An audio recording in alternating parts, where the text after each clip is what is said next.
Well, hello, everybody. This is Empowering Democracy, and this is a Dump the Corruption show. Even though the title of the banner did not say it was a Dump the Corruption show, it is a Dump the Corruption show, and the description did indicate that. Our topics for the night are the Article 5 Constitutional Convention, which I labeled as the Con. Oh, I forgot to say, I'm Joe Firestone, your host. Well, there's Kay. Hi, Kay. Very nice to see you. So there's the Article 5 Constitutional Convention that very crazy people are trying to have. There's corporate personhood that we're going to be discussing tonight.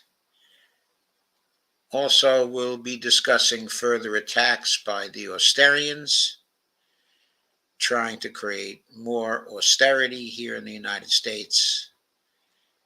And then, of course, to complete a show full of stuff about the corruption, we're going to end with the candidacy of Joe Manchin for the presidency of the United States. And hello, Stephen Wolfbrand. Okay, it's great to see you here. So let me start with the first of the pieces we're going to go through.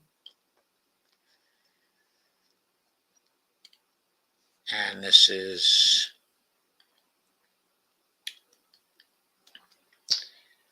the piece from Common Dreams about the Constitutional Convention, the Article 5 Convention. Why is it called an Article 5 Convention?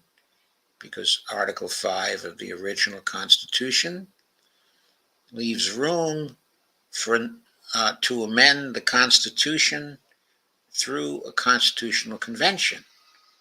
There are certain requirements that have to be fulfilled to have one of those. But the possibility of having such a convention is getting closer. Here's a photo of newly elected Speaker of the House, Representative Mike Johnson, Republican of Louisiana, speaking with Speaker pro tempore, who is Patrick McHenry, who is a Republican, of North Carolina. In the House chamber after his election, that is the election of Mike Johnson, as Speaker on October 25th, 2023 in Washington, D.C. And Mike Johnson just looks like this little version of Clark Kent with the glasses. Constitutional Convention, a right-wing fever dream, would destroy this nation once and for all. Time to wake up, people. It's no longer just a dream, but a nightmare, one step closer to happening. The author of this piece is Tom Hartman, who, if I recall correctly, is a favorite of Kay Ryan. And Tom published this one in Common Dreams on December 14th, 2023.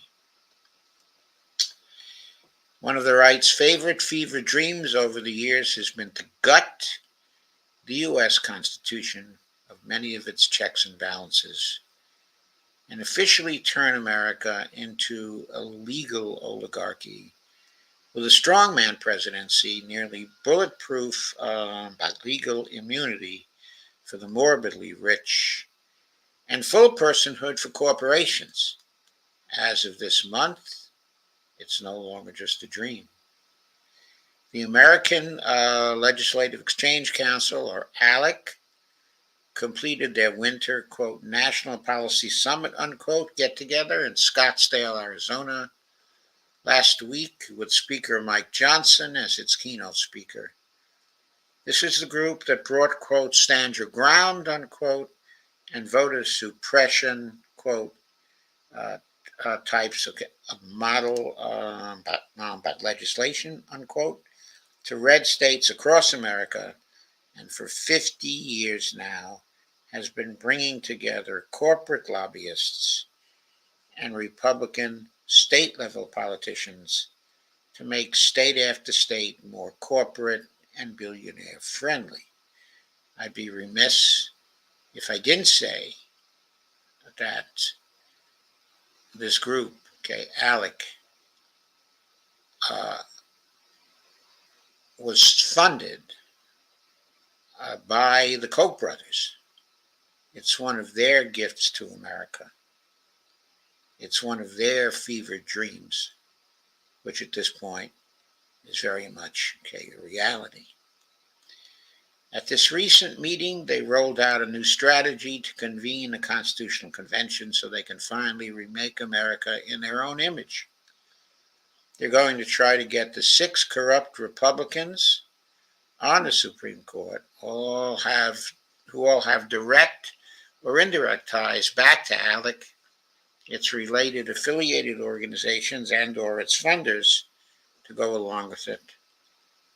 Former Wisconsin Senator Russ Feingold, now a professor of law and president of the American Constitution Society, is not prone to hyperbole.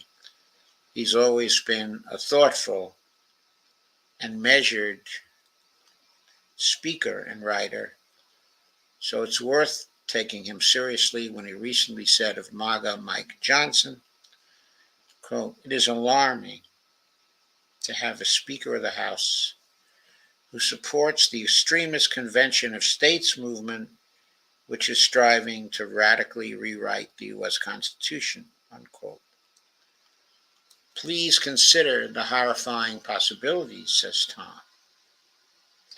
So imagine if most public schools in the country closed and were replaced by for-profit charter and private academies, often racially segregated and only serving families who could afford their tuition because the Constitution forbade state-level compulsory education laws and taxpayer funding for education at all of the levels of government.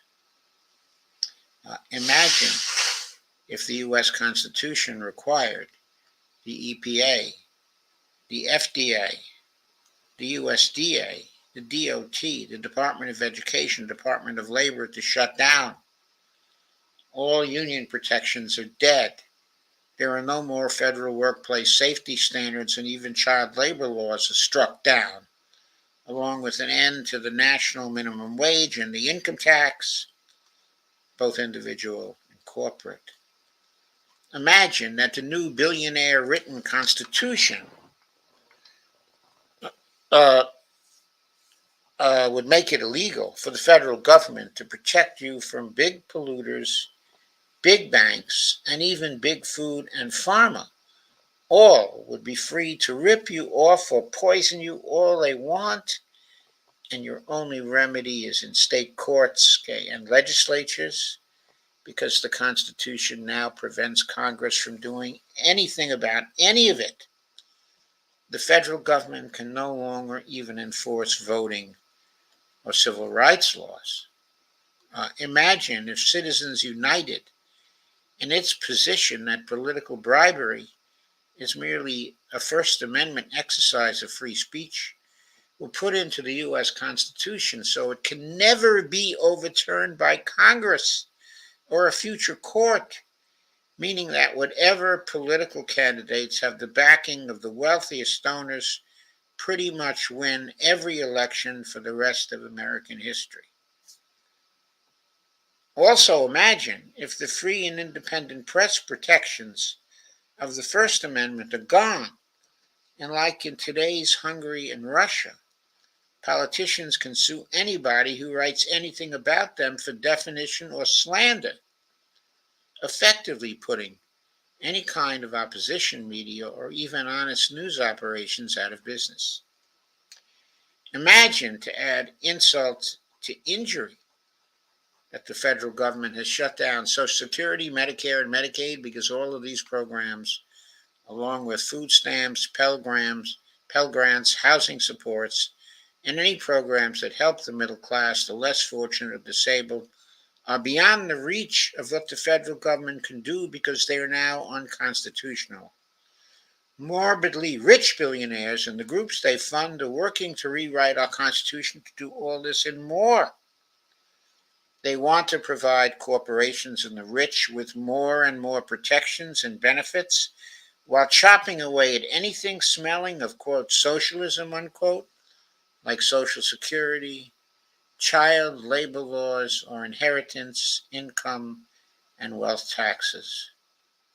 The Constitution provides for three ways to change, or amend itself.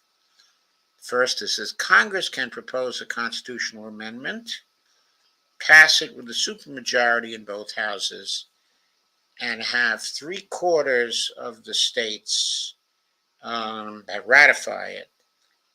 This is the way it's been done for every one of the existing 27 amendments.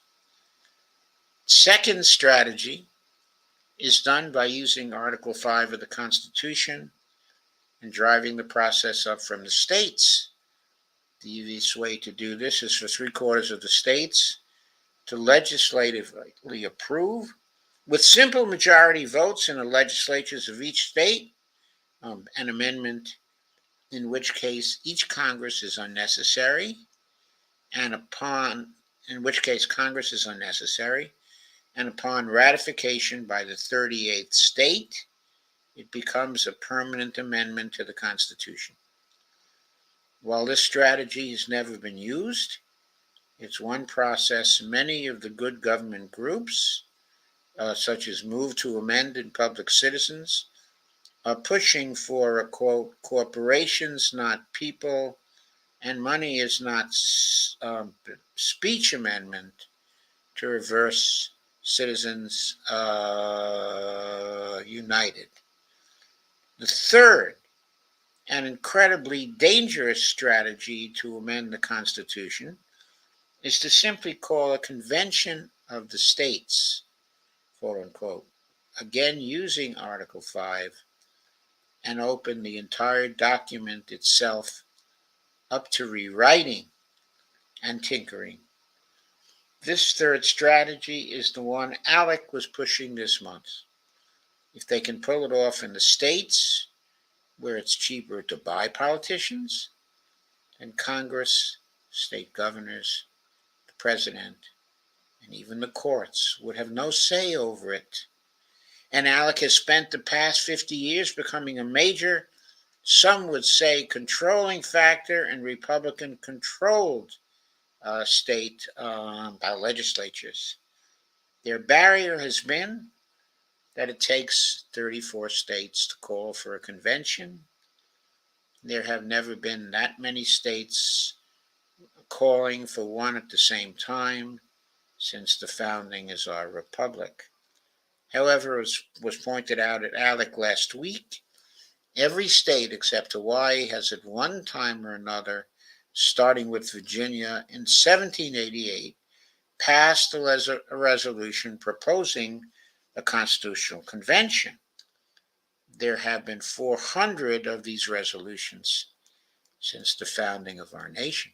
While most of history's resolutions for a convention have been specific to one issue or another, New York's 1789 resolution called for a Bill of Rights to be added to the Constitution, for example, something that Congress in the states did in 1791.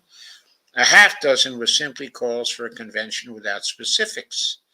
These are sometimes referred to as generic convention resolutions. Theory push that ALEC first rolled out 3 years ago at an ALEC workshop by conservative activist David, guess his name is Bedulf, but now apparently fully endorsed, is to combine the existing 28 red state resolutions along with the 6 generic ones going all the way back to 1789 to hit the magic number of 34 states to open the convention.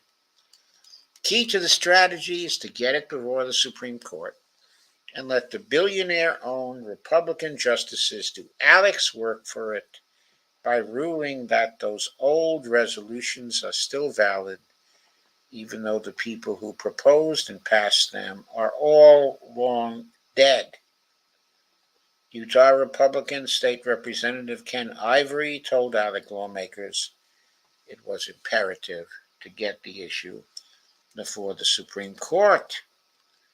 Please join us in the state of Utah as we look into the legal mechanisms that we have under the Constitution to get the court to declare that Congress must count the old applications.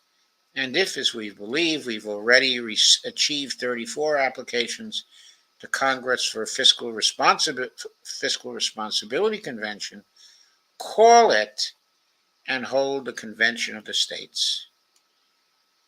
If their plan works, these Republican toadies are the billionaires who fund and own them will rewrite our Constitution, and state governors.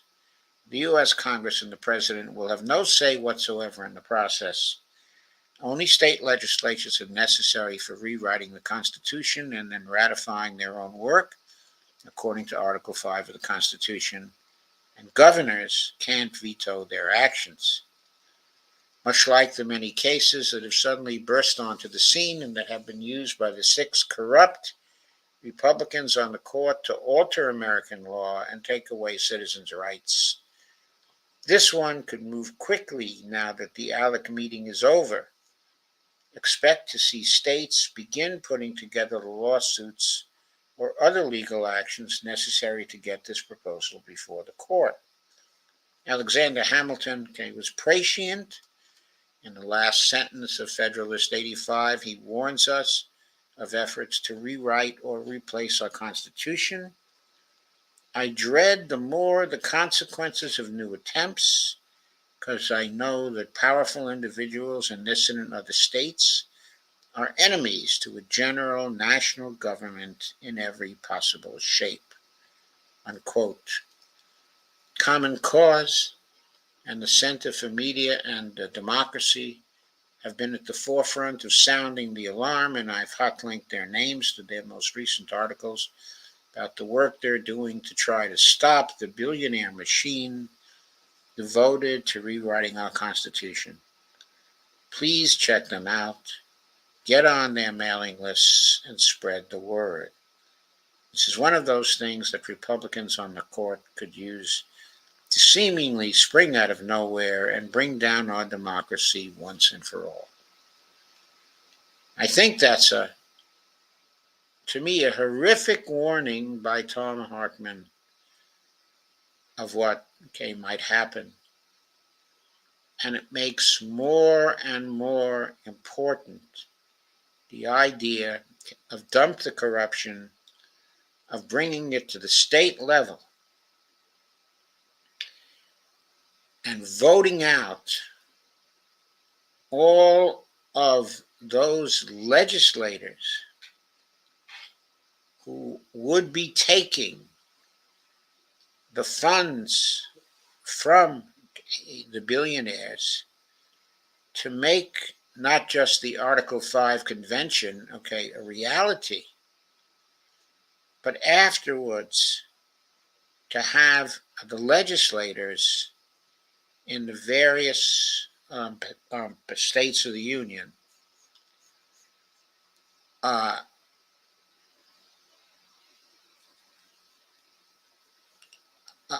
work on this constitutional convention and ratify what comes out of it.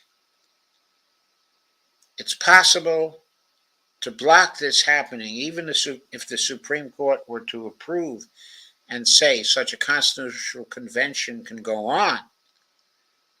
If we vote correctly according to the rule in the 2024 elections, we could remove the legislators who would basically be slaves to ALEC and be slaves to what comes out of the Constitutional Convention.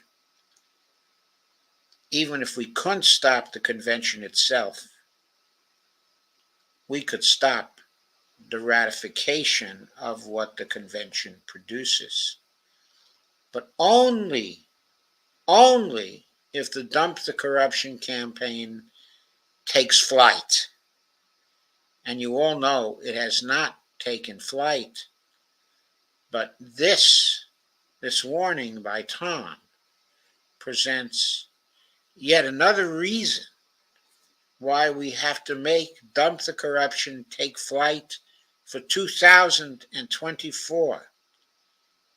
Because we might see not just an actual end, but to our democracy, which we have been in the process of seeing for some time, but a formal end to our democracy through a changing of the Constitution that would make a democracy impossible and create an oligarchical republic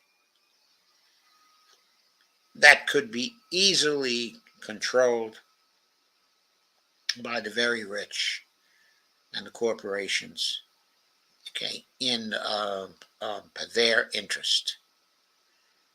We have to block that. We must do it. There is no alternative.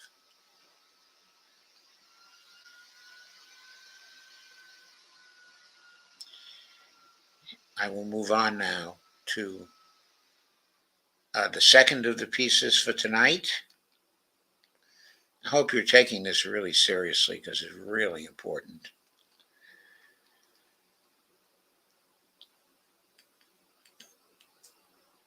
And that is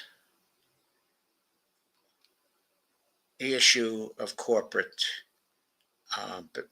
personhood that has already been established by the Supreme Court and that we have to get rid of. This piece is entitled, Has, quote, corporate personhood, okay, delivered America to the brink of dictatorship? You betcha. This is from December 6, 2023. And guess what? It was also written by Tom Hartman. Whoa, two of Tom's tonight. It's your night, Kay.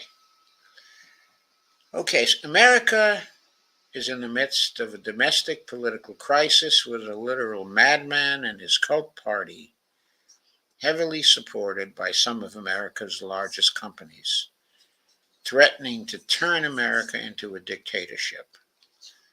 As Yahoo News reports this morning, quote, could a second Donald Trump presidency slide into dictatorship?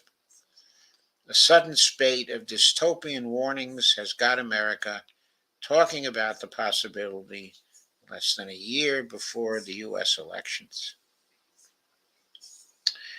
Quote, dark scenarios about what could happen if the twice impeached Republican former president wins in 2024 have appeared in the space of a few days in the major U.S. media outlets that include the Washington Post, the New York Times, and the Atlantic.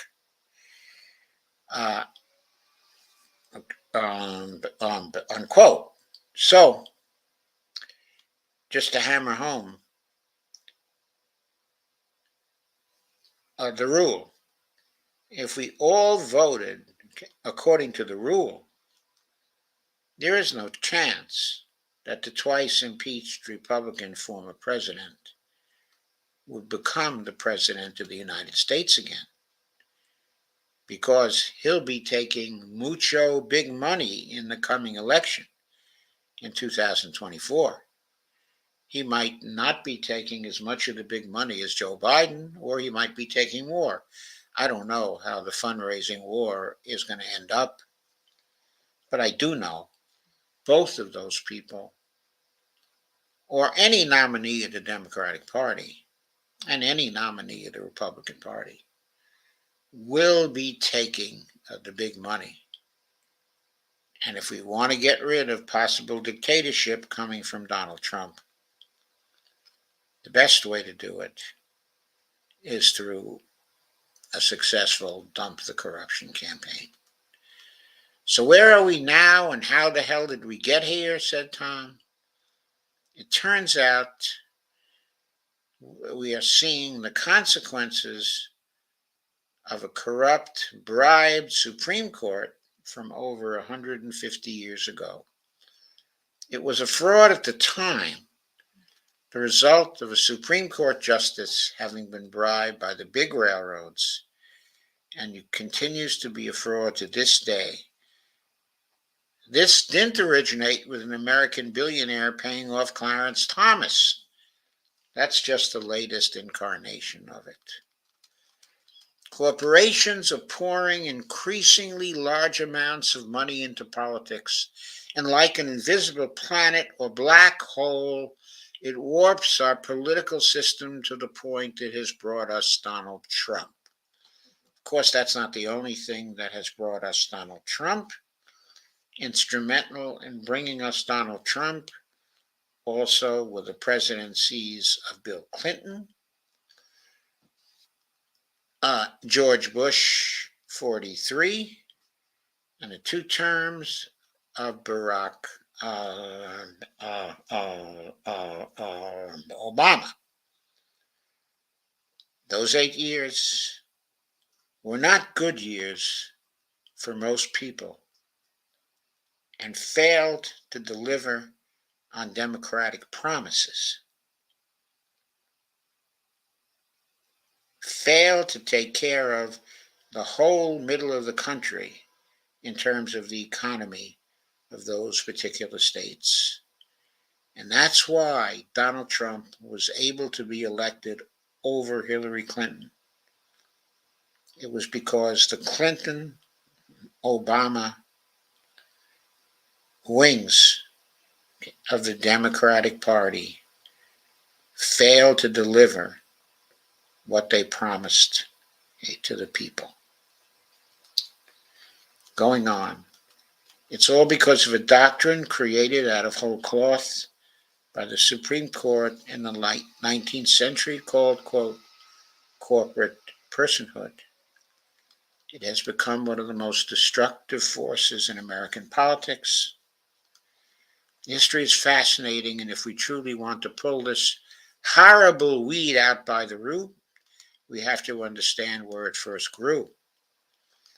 While much of the world tries to emulate the American experiment, because of this doctrine created by the court, contemporary America is moving in the direction of Mussolini's corporate state partnership. Executives from regulated industries are heading up the agencies that regulate them. Other symptoms of increasing corporate control of a nation include widespread privatization and so-called public-private partnerships. Those are euphemisms for shifting control of a common's resources like water or electricity from governments, responsive to their voters, to the morbidly rich leaders of massive business operations. Since 5 corrupt Republicans on the Supreme Court fully legalized political bribery, corporations and their agents have become the largest contributors to politicians, political parties, and so-called, quote, think tanks, unquote, which both write and influence legislation that flows through Congress and the state legislatures. I had the state legislatures. That distinction between corporate control and human control is absolutely pivotal. Governments that derive their just powers from consent to the governed should be exclusively responsible to citizens and voters. Their agencies were originally created exclusively to administer and protect the resources of the commons used by those same citizens, and voters. Corporations, on the other hand, are responsible only to stockholders. and are created exclusively to produce a profit for those stockholders. When aggressive corporations control the political power, the results are predictable. I have to say about this something which used to be obvious to people here in America back in the 1930s. Corporations may be responsible to their stockholders in theory, but in practice, the stockholder views and stockholder voting is successfully managed by the management of corporations most of the time, 99% of the time. The upper level managers of the corporations dictate the issues that will be presented to stockholders at the annual meetings. And the stockholders and their votes are managed even more successfully than the voters and their votes are, in our political elections. So really, the corporations are responsible only to their managers more generally. And they do things that are in the interests, actually in the interests of the managers, that are not necessarily in the interests of the stockholders. How many corporations have we seen over the last 50, 60 or more years run their corporations into the ground? How many managements of corporations have we seen sell those corporations to other corporations, to hedge funders, which proceed to loot those corporations and destroy them for private gain by the hedge funders? These are common occurrences, in our society. So it's even worse than a situation where corporations that run the country would be responsible to stockholders, because regular people could not even get into the mix by becoming stockholders of those corporations. Only the very rich would really have a say in how things are governed, in the country. But when aggressive corporations control political power, the results are predictable. Yes, they are predictable. And what is predictable is that those corporations will represent the interests, of their managers, what their managers want to see, and not their stockholders. We have recently seen, I can't believe that Tom Hartman missed that. It's, so axiomatic to lefty thinking since the days of the New Deal. The New Dealers knew this and tried their best to protect corporations from the managers in the interests of the stockholders. They succeeded for a time, but over a period of time, they failed, and the managers took over again. And democracy was beaten inside of the corporate world. We have recently seen all too often the strange fruits born by placing a corporate century where a public guardian should stand. For instance, we now know that the California energy crisis of some years ago was manipulated into existence by energy companies to get rid of Democratic Governor Gray Davis. Yeah, the gray man, he was he had zero charisma in line with his first name. The cost to humans for that corporate plunder was horrific. But a corporation that's now been convicted of multiple deaths of Californians still has a stranglehold on that state's energy. How did it happen that corporations have the ability to do such things even when the public protests vigorously? Turns out, says the Supreme Court, that corporations have human rights in several different decisions, all grounded on an 1886 case. The court has ruled that corporations are entitled to a voice in Washington and state capitals, the same as you and me. Our nation was built on the ideal of equal protection of people, regardless of differences of race, creed, gender, or religion. And corporations are much bigger than people, much more able to influence the government, and don't have the biological needs and weakness of people. The path of government of, by, and for the people to government of, by, and for the corporations was paved largely by an invented legal premise embraced by the Supreme Court that corporations are in fact people, a premise called, quote, corporate personhood, unquote. This doctrine states not just that people make up a corporation, as Mitt Romney was fond of saying, by the way, corporations are made up of people, so corporations are people, but that each corporation, when created by the act of incorporation, is a full-grown person, separate from the humans who work for it or own stock in it, with all the rights granted to human persons by the Bill of Rights. I have to add here, I can't resist adding that the corporations are being given all of the rights granted to human persons by the Bill of Rights, except, of course, the right of human persons to be executed for murdering people. Corporations don't seem to be exposed to that right. Had to say that.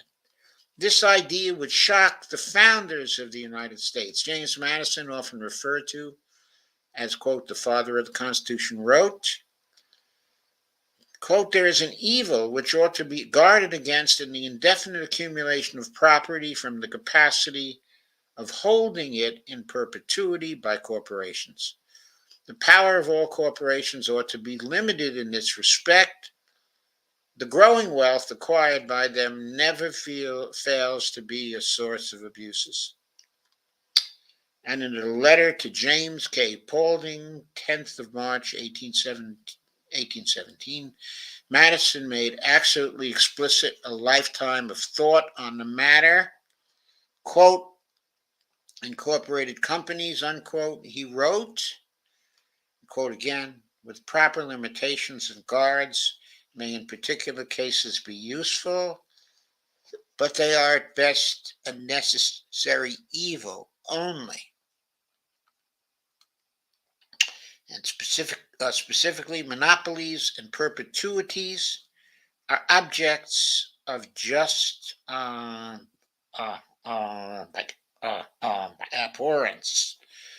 The former are unjust to the existing, the latter usurpations on the rights of our future generations, unquote. The concept of, quote, corporate personhood hasn't been around forever. It arrived long after the death of James Madison and the entire Revolutionary era generation. Although the court first recognized the corporation as having some personhood rights in 1815, today's corporate personhood crisis really kicked off in 1886 when the U.S. Supreme Court's reporter inserted a personal commentary called a headnote into the decision in the case of Santa Clara County versus Southern Pacific Railroad. For decades, the court had reportedly ruled against the doctrine of corporate personhood and avoided the issue altogether in the 1886 Santa Clara case.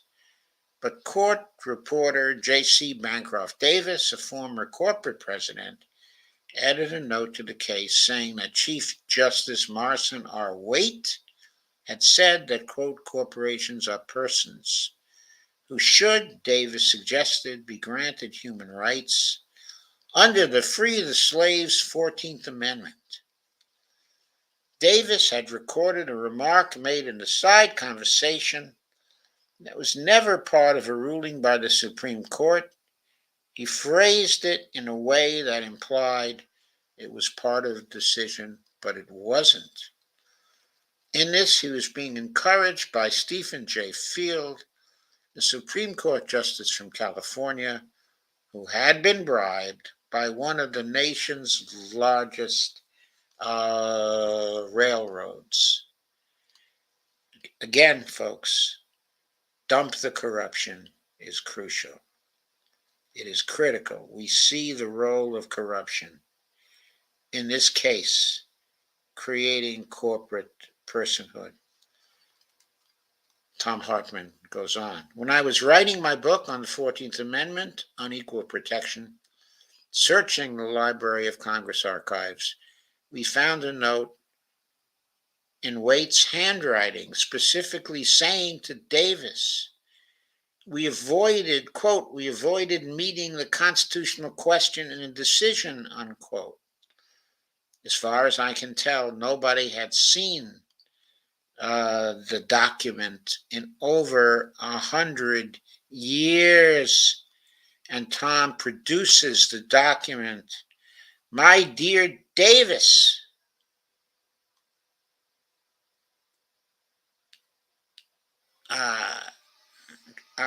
sorry, I can't read the handwriting. Okay, I checked your memo, I think, in the California Railroad 4 cases expressly with sufficient accuracy. I'm sorry, I'm not able to read that. But I guess Tom Hartman was able to do so. And this document does point out that they failed to take up the constitutional question of whether corporations had rights granted by the 14th Amendment. Nonetheless, the head note for that decision, falsely claiming the court ruled that corporations have rights as persons, was published in 1887, a year Waite was so ill he rarely showed up in court. He died the following year. Since then, corporations have claimed that they are persons, pointing to that decision and its fraudulent head note.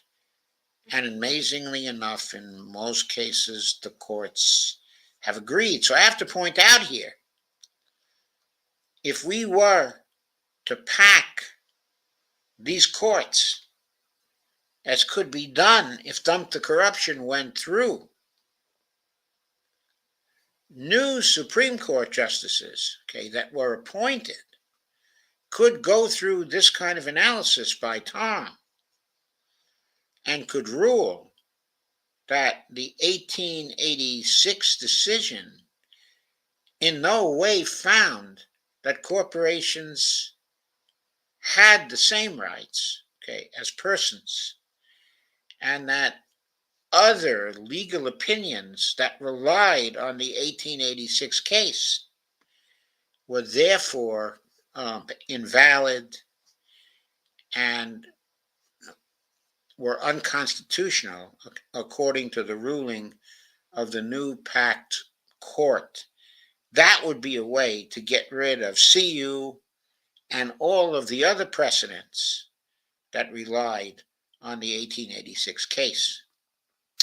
Going on with Tom's work. Many legal scholars think it's because the courts didn't bother to read the case, but instead just read the head note, which has no legal standing. But at this point, after a century of acceptance, the misreading has been repeatedly quoted by the Supreme Court itself, making it into real law. The impact has been almost incalculable. As persons, quote unquote, corporations have claimed the First Amendment right of free speech, even though they can't vote. They now spend billions of dollars to influence elections, prevent the regulation of their own industries, and write or block our legislation. Before 1886, in most states, this behavior was explicitly against the law. In Wisconsin, for example, on the eve of his becoming Chief Justice of Wisconsin's Supreme Court, Edward G. Ryan said ominously in his 1873 address to the graduating class of the University of Wisconsin Law School, quote, "There is looming up a new dark power. The enterprises of the country are aggregating vast corporate combinations of unexampled capital, boldly marching not for economical conquests only, but for political power.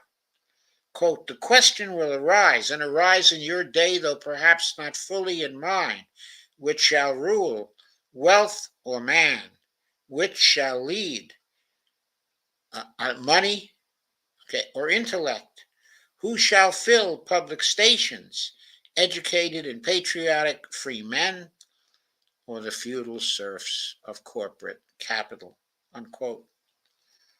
The Wisconsin legislature had recently put into law severe restrictions on corporate election interference, political contributions by corporations. No corporation doing business in this state shall pay or contribute or offer consent or agree to pay or contribute directly or indirectly any money, property, free service of officers or employees, or thing of value to any political party, organization, committee, or individual for any political purpose whatsoever, or for the purpose of influencing legislation of any kind, or to promote or defeat the candidacy of any person for nomination, appointment, or election to any political office. Penalty: any officer, employee, agent, or attorney, or other representative of any corporation. I think I'm being joined by someone. Hang on a second. Yes, Dee is joining. Hi, Dee. Hello. Yes, we were on for a long time tonight. So. Yes, you were on for a long time tonight. But thank you for coming. I'm in the middle of an article by Tom Hartman. It's the second one we're covering. It's on corporate personhood. Okay. And right now, uh, okay, I'm going back to a Wisconsin law that was recently passed.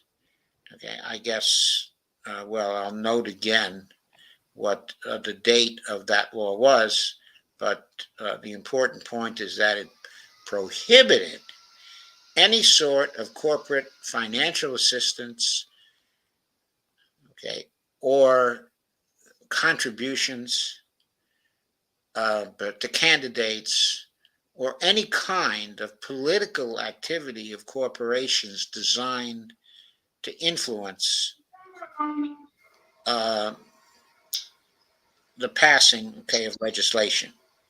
Okay, for your benefit, okay, I will read the first clause of this again. Political contributions by corporations.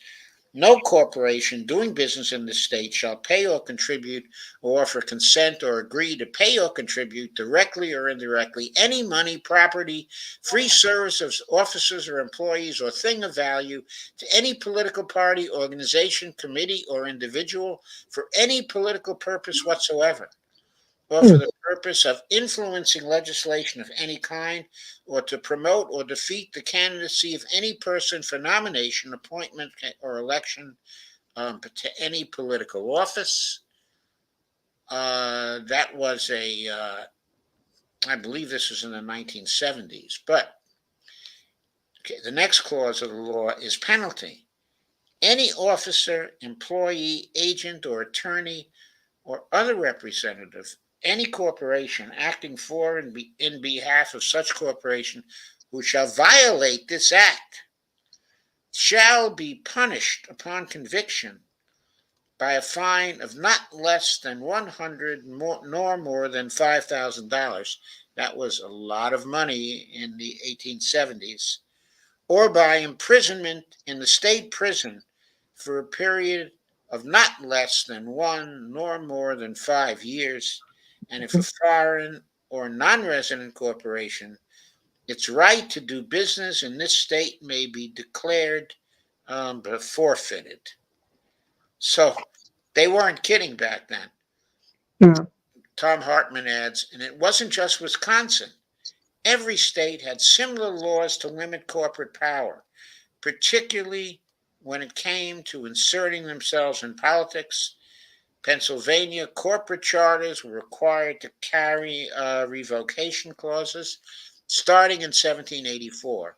And in 1815, Supreme Court Justice Joseph Story, one of the greatest of all Supreme Court justices, by the way, said explicitly that corporations existed only because they were authorized by the legislatures in the states. In his ruling in the Terrett versus Taylor case, he wrote, quote, a private corporation created by the legislature may lose its franchises by a misuser or non-user of them. This is the common law of the land, and is a tacit condition annexed to the creation of every such corporation. And I believe that that judgment of Stories still actually stands, okay, today. It's not enforced, but it is a tacit condition annexed to the creation of every corporation in every state. It was a concern of the nation. It was a concern the nation shared. As President Grover Cleveland said in his 1887 annual State of the Union address, immediately following the Santa Clara decision, and for your benefit, okay, I'll make clear, that the Santa Clara decision was the one of 1886 that brought the question of corporate personhood protected by the 14th Amendment but to the table, not as part of that particular decision, but as a head note that was put in by a clerk of the court who was a former president, okay, of the corporation, and that has served as the fraudulent basis for all the corporate personhood cases that have gone before the Supreme Court since that time, since 1886.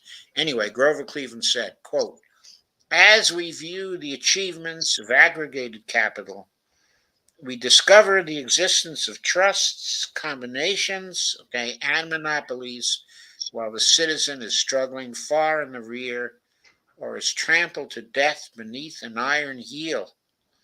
Corporations, which should be the carefully restrained creatures of the law and the servants of the people, are fast becoming the people's masters.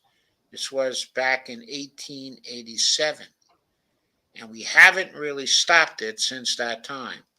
We've constrained the power of corporations from time to time, but they've always come back and come back with a vengeance. And the latest round of coming back has been starting in the 1970s and especially accelerated by the Reagan administrations and future presidencies, including the Clinton presidency and the Bush presidencies and the Obama presidency and the Trump presidency, and not at all curtailed by the Biden presidency as yet. Since the 1890s, however, corporations have repeatedly and successfully sued to have these, quote, unequal restrictions removed based on that phony head note in the Santa Clara case. As a, quote, person, unquote, corporations can and do claim the Fourth Amendment right of privacy, quote, unquote. They aren't supposed to be able to claim the Fourth Amendment right of privacy. The founders did not intend that, and prevent government regulators from performing surprise inspections of factories, also accounting practices in workplaces, leading to uncontrolled pollution and hidden accounting crimes. Before 1886, that's why banks uh, are protected from the federal government investigators just sort of going in and inspecting the books of the banks in surprise inspections. The federal government can only do that under certain specific conditions of law, but it doesn't generally have that power. And that's why it doesn't have that power. Before 1886, concealing corporate crimes was also in most states explicitly against the law.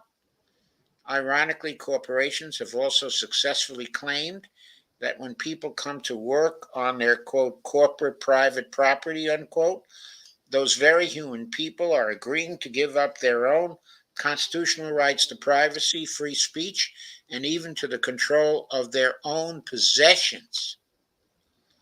As a quote person unquote, corporations can claim that when a community's voters pass laws to ban them, those voters are engaging in illegal discrimination and violating the corporation's quote human rights unquote guaranteed in the 14th Amendment. Even if the corporation has been convicted of felonies. The result has been an Alice in Wonderland situation in which where a corporation convicted of felonies can and did own television stations. GE, for example, was convicted of multiple felonies, but owned many television stations. But when a human being in the Midwest was convicted of a felony, the FCC moved to strip him of his TV station. The terrible irony is that corporations insist on the protections owed to humans, but refuse to acknowledge the responsibilities and consequences borne by humans. They don't have human weaknesses, don't need fresh water to drink, clean air to breathe, uncontaminated food to eat, and don't fear imprisonment, cancer, or death. Granting personhood to corporations is an absolute perversion, Tom says, and I agree, cited in the Declaration of Independence, which explicitly states that the government of the United States was created by people and for people and operates only by consent of the people whom it governs. The Declaration states this in unambiguous terms. We also have to point out here, in fairness, the Declaration doesn't really govern us. It's not a legal precedent in that sense. It's the Constitution, okay, that governs us. And the Constitution wasn't quite so explicit about the consent of the governed as the Declaration of Independence. But the Declaration is politically very, very important because, quote, we hold these truths to be self-evident that all men are created equal, they're endowed by the Creator with certain unalienable rights, and among these are life, liberty, and the pursuit of happiness, that to secure these rights, governments are instituted among men, deriving their just powers from the consent, okay, of the governed. And the Declaration goes on, and in unmistakable terms, appeals to the right, okay, of revolution when the consent of the government is denied by a tyrant. Today we have our tyrants undermining the consent of the governed, and that gives us the right, okay, of revolution. The result of corporate personhood has been the relentless erosion of government's role as a defender of human rights and of government's responsibility to respond to the needs of its human citizens. Instead, we're now seeing a steady insinuation of corporate representatives and those beholden to corporations into legislatures, into the judiciary, and with corporate CEOs Trump, Bush, and Cheney, even the highest office in the land. We've reached a point in the United States where corporatism has nearly triumphed over democracy. If events continue on their current trajectory, the ability of our government to respond to the needs and desires of humans, things like fresh water, clean air, uncontaminated food, independent local media, secure retirement, predictable weather, and accessible medical care, may vanish forever effectively ending the world's second experiment with democracy. We'll have gone too far down Mussolini's road, and most likely will encounter similar consequences, at least over the short term, as we saw beginning to emerge during the Trump presidency: a militarized police state, a government unresponsive to its citizens and obsessed with secrecy. I have to say, this is also describing the recent administrations here in the United States, including the Biden administration. Also, a ruling elite drawing from the senior ranks of the nation's largest corporations and the threat, of war. And what do we have now, under Biden? Got to ask that question. Alternatively, if we reverse the 1886 fraud that created corporate personhood, it's still possible we can return to the democratic Republican principles that animated our founders and brought this nation into being. Our government, uh, our government, elected by human citizen voters, can shake off the neoliberal experiment of the Reagan Revolution's past 40 years with its exploding corporatism and throw the corporate agents and buyers of influence out of the hallowed halls of Congress. We can restore our stolen rights to humans and keep corporate activity constrained within the boundaries of that which will help and heal and repair our earth rather than to plunder it. The path to doing this is straightforward. Citizens across the nation are looking into the possibility of passing local laws denying corporate personhood, and increasing numbers of Democratic politicians are looking for ways to correct the Supreme Court reporter's 1886 lie and its spawn, like the Buckley decision and the Bellotti decision and the Citizens United decision. Taking another path, some are suggesting the 14th Amendment should itself be amended to insert the word natural before the word person, an important legal distinction that will sweep away a century of legalized corporate excesses and reassert the primacy of humans. Congress could also exercise its Article 3, Section 2 power, which I've talked about very frequently here as well. As far as I know, the only two people who talk about this are Tom and I. Power, and tell the Supreme Court that corporations are not persons, and that is quote, an exception to the court's ability to create doctrine without congressional consent. In other words, put the exceptions clause in. The exceptions clause of Article 3, Section 2, that prohibits the appeals courts, of the United States from reviewing the legislation that Congress has passed. So a new Congress could institute that very, very quickly. Then it could go on to pass, a constitutional amendment. That amendment might take 6 or 7 years to be ratified, but Mm-hmm. it could change the 14th Amendment just by inserting that single word of natural. But it's a few steps in the process. The first step has got to be disempowering the Supreme Court using Article 3, Section 2 of the Constitution.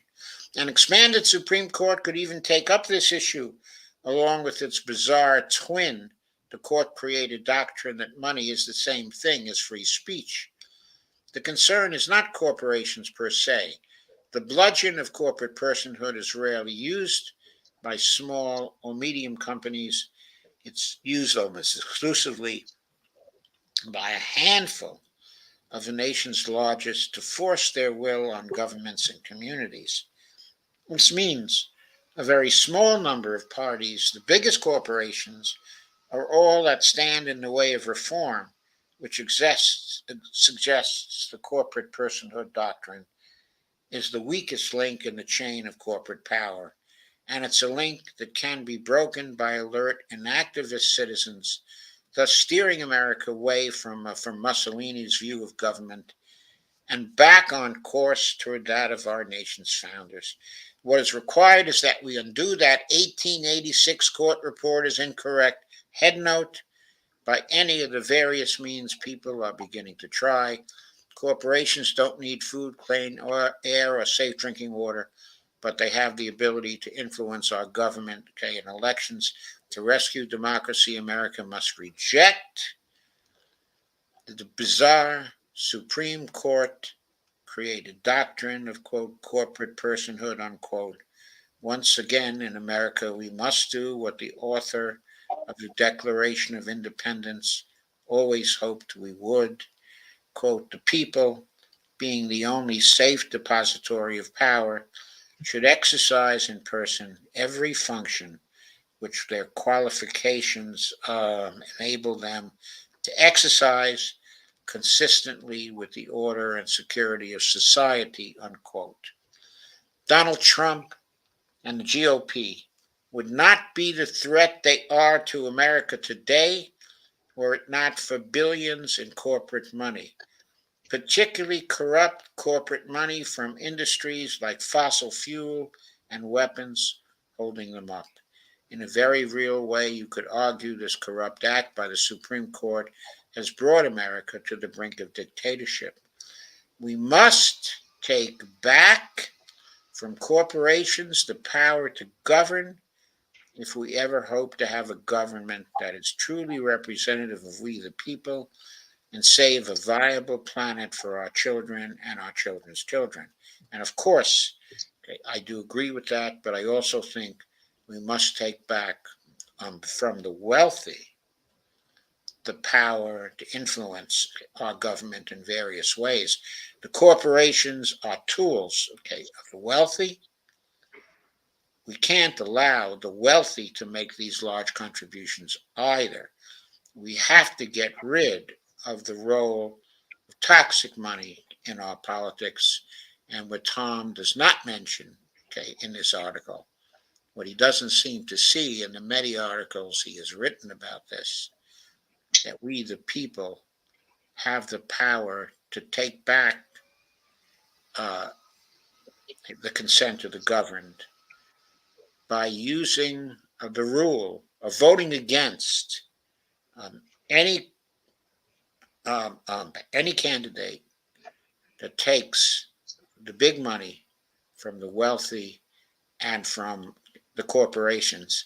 Now we have the power to do that right now without any without passing any laws, without replacing the Supreme Court, without doing anything except using our votes to disempower the candidates who are taking the money. And if we were to do that, then we could use the exceptions clause of Article 3, Section 2 to disempower the Supreme Court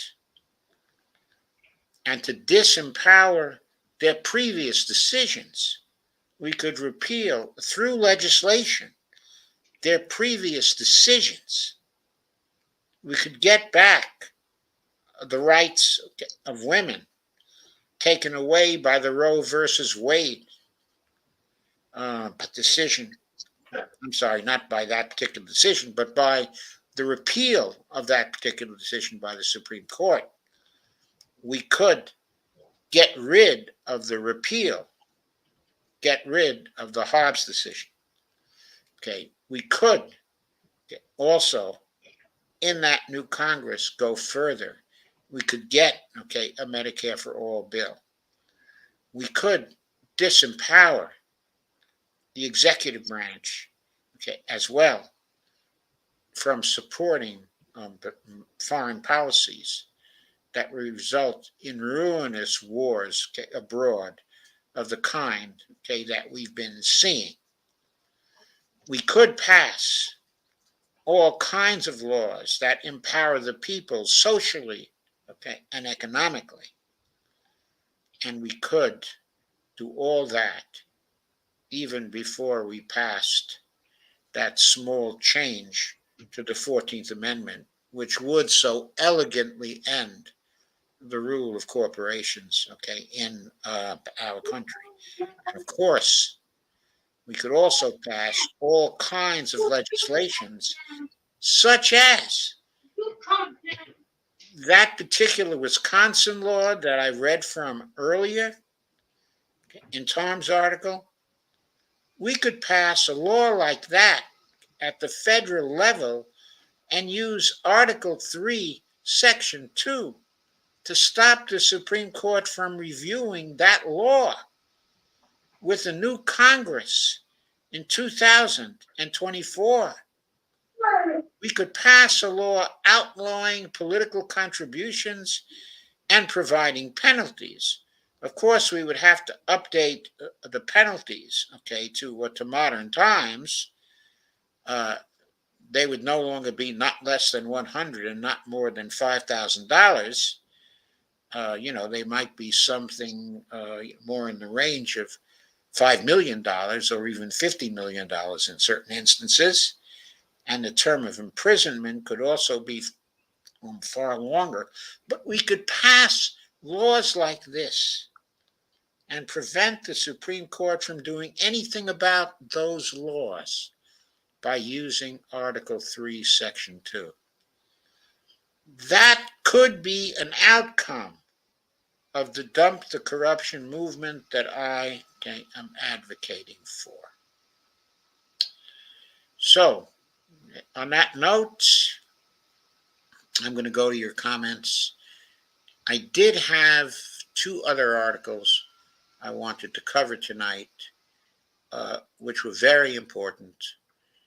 So tomorrow, I have a special show. Okay, I'm going to go live, okay, at 9 p.m. tomorrow.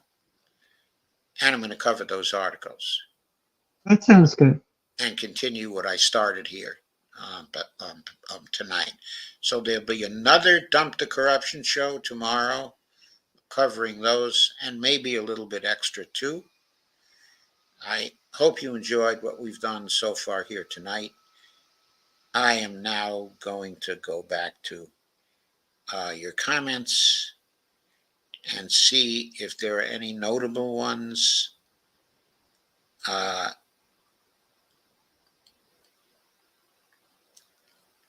Okay, there's a comment by Steve Wolfbrand said Tom is okay sometimes. Yeah, the only trouble with Tom is that he's a vote blue no matter who person.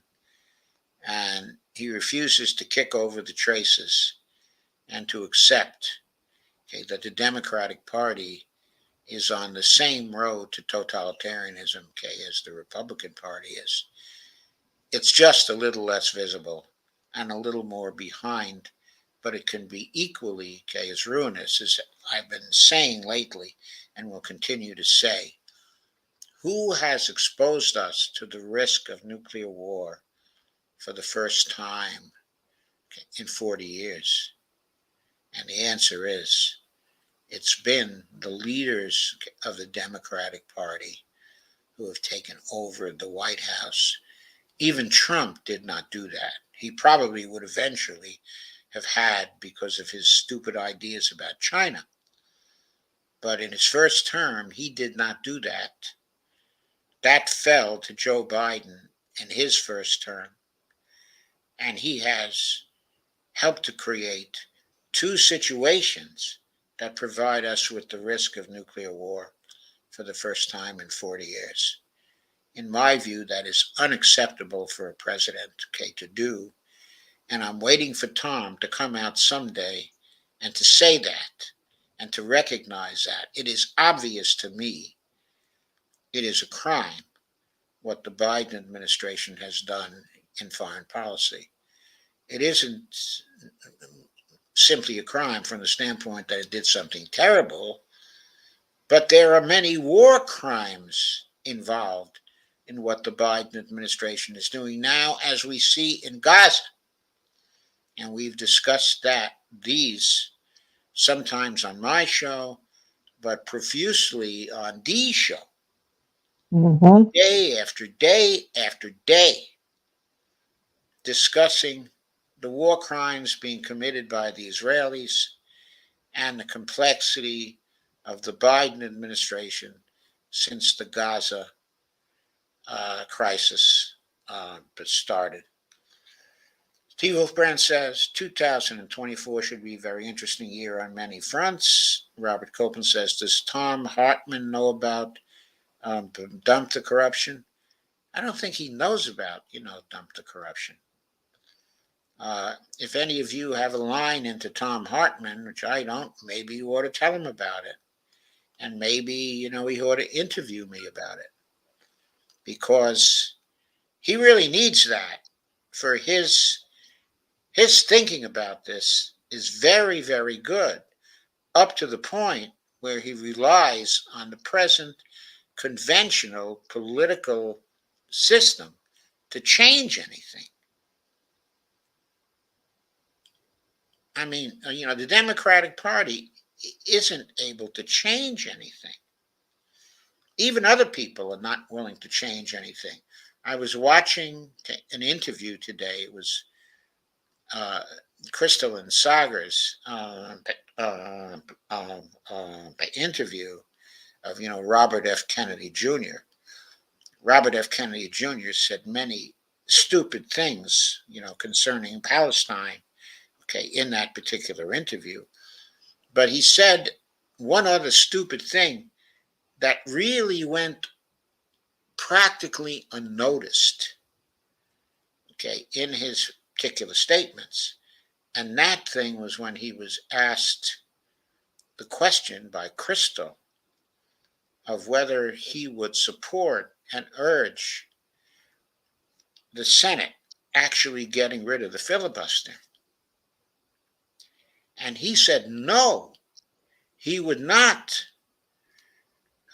because the filibuster is one of our important democratic institutions. And the reason why that is so stupid is because it's one of our most important undemocratic institutions. The Constitution, as it was passed, provided for majority rule in the Senate of the United States, not for minority rule, as created by the practice of the filibuster. The filibuster is unconstitutional, and the only reason why the Supreme Court has never declared it as unconstitutional is because it doesn't want to interfere with the internal rules of the Congress, either of the Senate or of the House. So the Senate has been able to live by an undemocratic rule forever, made even more democratic after the rule changes of 1970. I mean, but Robert Kennedy said that. I couldn't believe it. The reason why I couldn't believe it is that even those things that he wants to do, like do good things for the environment, for example, get rid of the corruption, okay, in business, try to regulate the corporations again, but get money out of politics. All of that would be prevented by the filibuster in the Senate. How is he possibly going to get anything done if he has to run the gauntlet of rules that protect the minorities in this country that you have to run when you're going through the House and then through the Senate? And the chief rule among these is the Mm-hmm. filibuster rule in the Senate. Unbelievable. I mean, that was unbelievable. I was so furious when I saw this. He just said this in one passing sentence, and Crystal Ball didn't call him out on it. I couldn't believe it. She just accepted it. I know she was running out of time, but that's no excuse. She should have handed him his head for that. Kay Mm-hmm. Ryan says maybe Doc should call in on Monday. Yeah, maybe Doc should call in on Monday. Kay says good idea. I had. Now I have to figure out how to call in on Monday. But if I can't call in on Monday, I can call in on Tuesday, right? He's on every day, right? So maybe I could call in.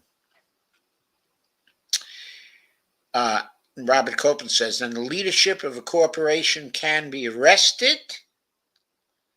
Robert Copeland says, we have a city council member here in Sacramento that has been arrested by the federal government. Yeah, the leadership of a corporation can be arrested. That's right. But it is very hard to give the corporation a death penalty in any state. It's almost unheard of. It's theoretically possible. But first, before you could even do it, you'd have to get rid of the corruption in state government. Kay says, wow, Robert. Robert, for what crime? Kay says, good question. I believe it was not paying his employee the wages they were supposed to get in his grocery stores and destroying evidence. His name is Sean Lololi. Sean Lololi. He says, hello, everyone. And there are greetings. And Kay says she's calling Spectrum ASAP. Kay, maybe Elon Musk's satellite coverage would work for you. And Andy Candy says, hi, Joe, I'm super late. Sorry, are we on the road to totalitarianism or inverted totalitarianism? Yep. Andy Candy says, Article 3, Section 2 is our kryptonite against our SCOTUS, yay or nay. It's a kryptonite which can only be taken out of the box to be used if we replace the corrupt individuals in Congress who have been taking the big money. The key to get the kryptonite out of the box is to dump the corruption rule. She says correction are corrupt SCOTUSes. And Steve Wolfbrand says, Doc, why are the SCOTUSes in there for life? Because it started out that way, okay, in this nation. I believe the right of the Congress is still there to restrict the term of Supreme Court justices by law. Doesn't require a constitutional amendment, but the Congress has been reluctant to try to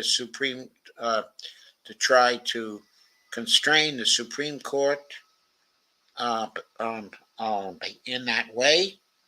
I think it would be very valuable, okay, if it happened to do so.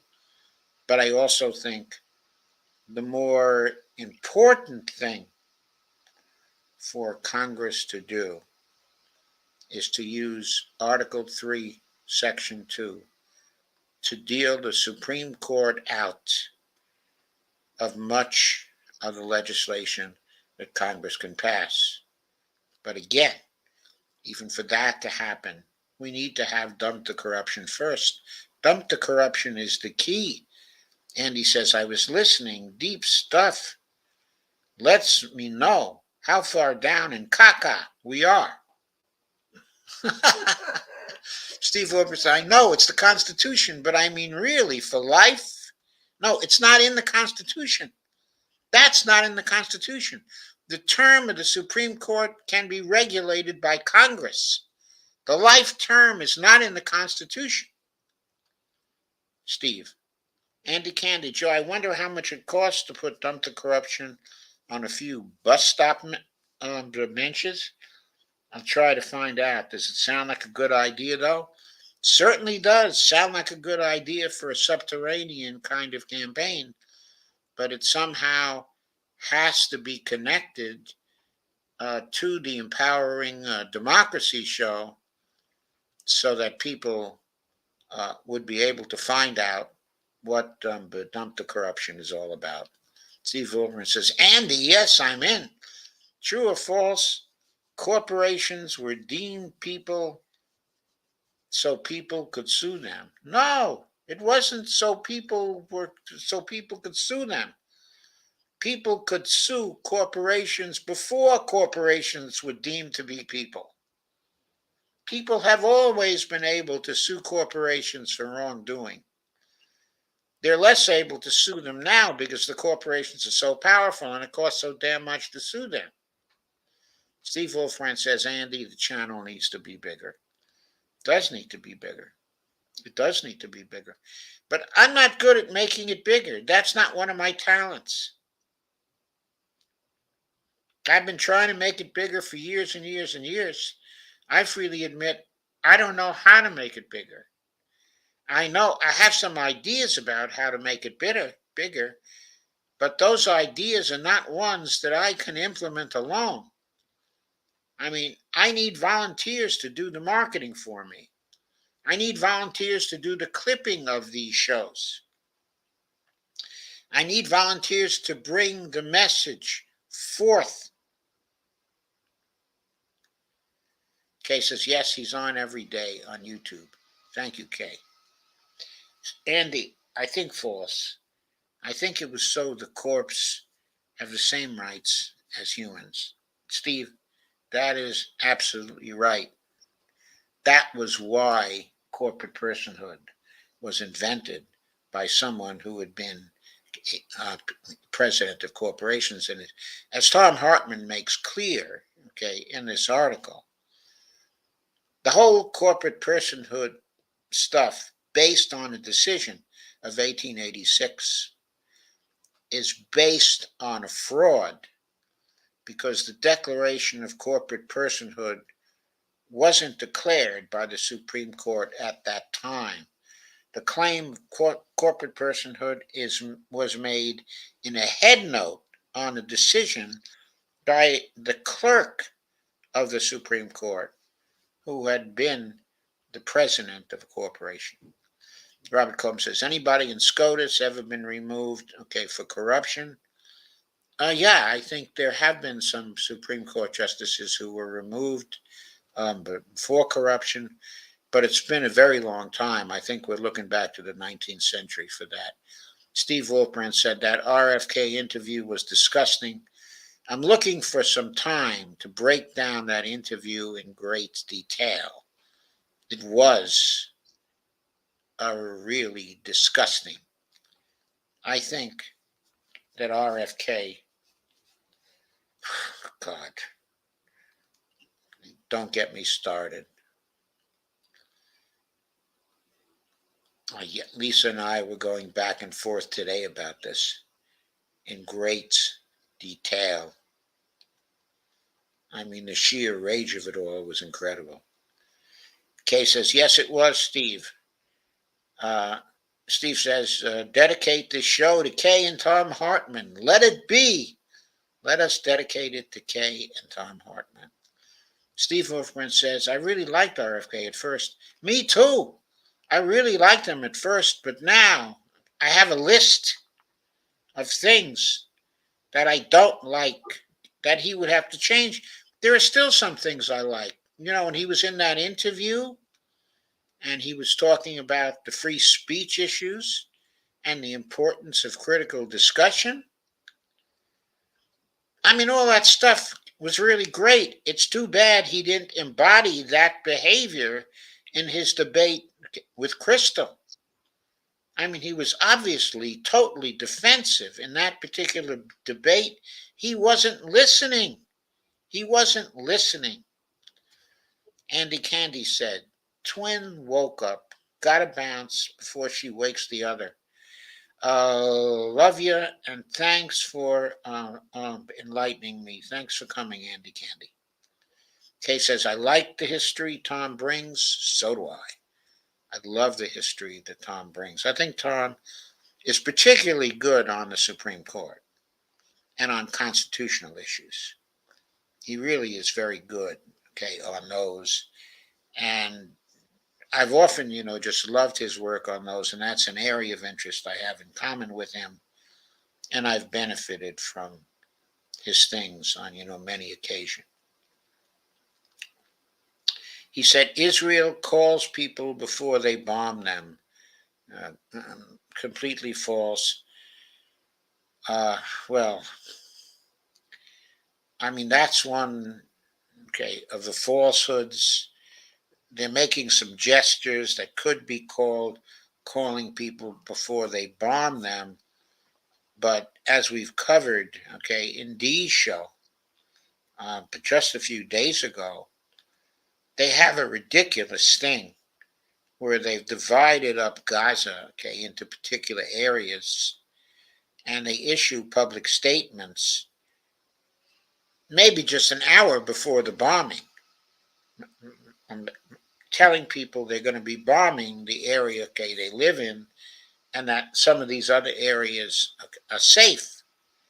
And then before you know it, people flee to those areas, and then they announce they're going to bomb those areas, and so people have to flee somewhere else. So they got people operating like human pinballs. It's absolutely ridiculous. It's all a fraud, and they are transparently violating the human rights of people, committing ethnic cleansing and war crimes. It isn't even debatable. Hmm. Last night in my show, I went over, okay, an article that gives, okay, the definition. Gives a definition, okay, of genocide, and then compares what the Israelis have been doing to the definition, okay, of genocide. And plain, it's so plain that what the Israelis have been doing fits, okay, the definition of genocide very, very closely. Of course, they haven't completed, okay, the genocide yet, but it's definitely in process, okay, according to the definition. And legal claims about them committing genocide are already being prepared for the International Court of Justice, not for the International Criminal Court, which is a separate court, which, even though the United States has never signed on to that, still the United States is managing to dominate that court. But the International Court of Justice, okay, was created by the Geneva Convention of 1948. We are signatories to that, and the Israelis are signatories also, okay, to that. And there are roughly 10 nations that could easily now file cases in the International Court of Justice against both the Israelis and the United States. Robert Copeland says, I think RFK just shot himself in the foot when it comes to being president. Well, I don't know, Robert, because he shot himself in the foot before this. He shot himself in the foot. But still, he seems to be rising in the polls because Biden and Trump are so unacceptable to people. He's now at 22%, okay, in the best of the polls. And he is still continuing to rise as Biden continues to sink. I mean, give him another 2 months. He could well be up to 30% and right on the heels, okay, of Biden and Trump. He's gotten on the ballot in his first state now, in Utah. That came out, okay, in that same interview. Okay. And he said he has 250,000 volunteers. I don't know how he got, that many volunteers. I think he's got a lot of money from the Adelson fortune. And I think Crystal should have asked him that question straight up and put it on the table for others to investigate. But apart from that question, with 250,000 volunteers, he can get on the ballot in enough states that he can have a shot, okay, at the presidency. And if his polling rises into to the 30%, he'll be competitive with Biden and Trump. That could easily happen, okay, at this point. And based on what he said at various times, there are enough complaints about him in relation to his policy intentions that if the public were to vote for him, they would have no right to expect a very much different situation than they would have under Biden or Trump. It's getting very bad. And Steve Wolfbrand said, Doc, how come nobody ever recognized Clark Kent whenever he took his glasses off?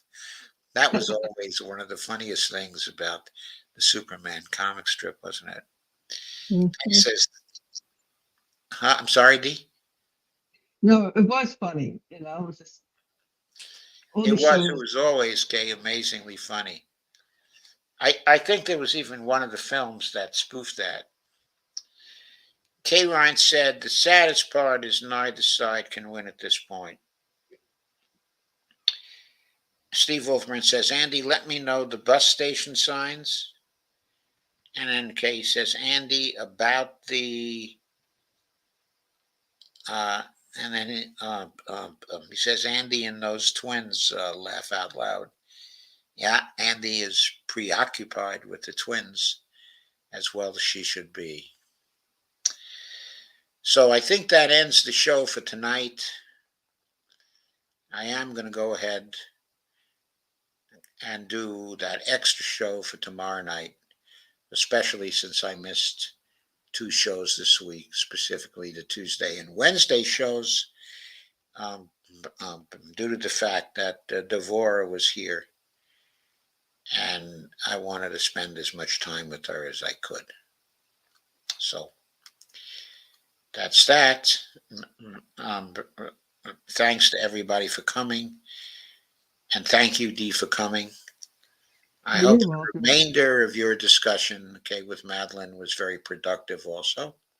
Yes, it was. Me reading, the final article and then, discussing it as well. Yeah, it's just very emotional. Yeah, these articles are very emotional. You picked up really good articles for tonight. Thank you. They were excellent. Ah, God. I know that's it. Okay, It's friends, amazing. I think that's it. And good Please night. hit the like. Wait a minute. Please hit the like button, subscribe, and share, share, share. And please buy us a coffee, both Dee and I. And please occasionally visit my Patreon account, which is Joe underscore Firestone. Uh, yeah, Joe underscore Firestone. Yeah, Patreon.com/Joe underscore Firestone. So sounds thanks, great. everybody. Thanks for all the good vibes also. Yes, and good night to Bonnie. Have a good night. Okay, good night, Bonnie. Good night. Okay, take it easy, everybody. See you tomorrow.